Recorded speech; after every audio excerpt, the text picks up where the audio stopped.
My name is Samson, and I serve the living God.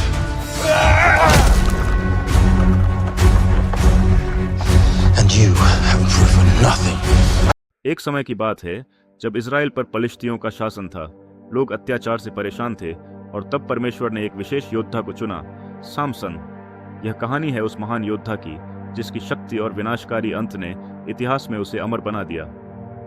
सामसन का जन्म और शक्ति। सामसन के माता पिता को कोई संतान नहीं थी, लेकिन एक दिन एक दिव्य दूत प्रकट हुआ और कहा, तुम्हें एक पुत्र होगा जो इज़राइल को बचाएगा, लेकिन एक शर्त है, उसके बाल कभी नहीं कटने चाहिए, क्योंकि वहीं उसकी शक्ति का रहस्य होगा।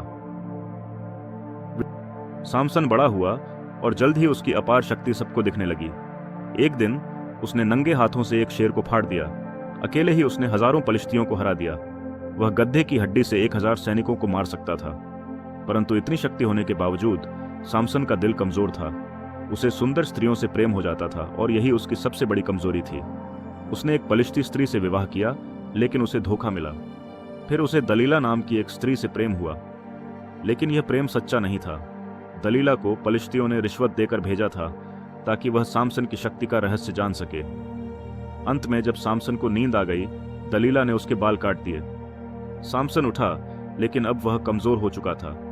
पलिश्तियों ने उसे पकड़ लिया, उसकी आंखें निकाल दीं और उसे कैद कर लिया। लेकिन क्या सामसन पूरी तरह हार चुका था? नहीं। जेल में रहते हुए सामसन के बाल फिर से बढ़ने लगे। वह अब अंधा था, लेकिन उसकी आत्मा में शक्ति जाग रही थी। फिर एक दिन पलिश्तियों ने उसे अपने भव्य मंदिर में बुलाया। सामसन को हंसी का पात्र बनाया गया। लोग उसका मजाक उड़ा रहे थे।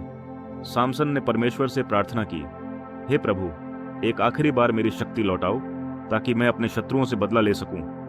वह मंदिर के 2 मुख्य खंभों के पास गया, पूरी ताकत से उन्हें धक्का दिया। अचानक मंदिर कांपने लगा, छत टूटने लगी।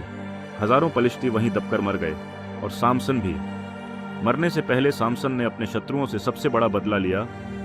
सामसन की कहानी हमें सिखाती है, अहंकार और प्रेम में कमजोरी हमें गिरा सकती है। परमेश्वर से जुड़कर हम सबसे कठिन समय में भी शक्ति प्राप्त कर सकते हैं। अपनी शक्ति का गलत उपयोग करना विनाशकारी हो सकता है।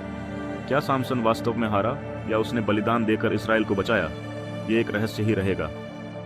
अगर आपको ये वीडियो पसंद आया तो लाइक करें, सब्सक्राइब करें और हमें बताएं कि अगली कहानी कौन सी होनी चाहिए।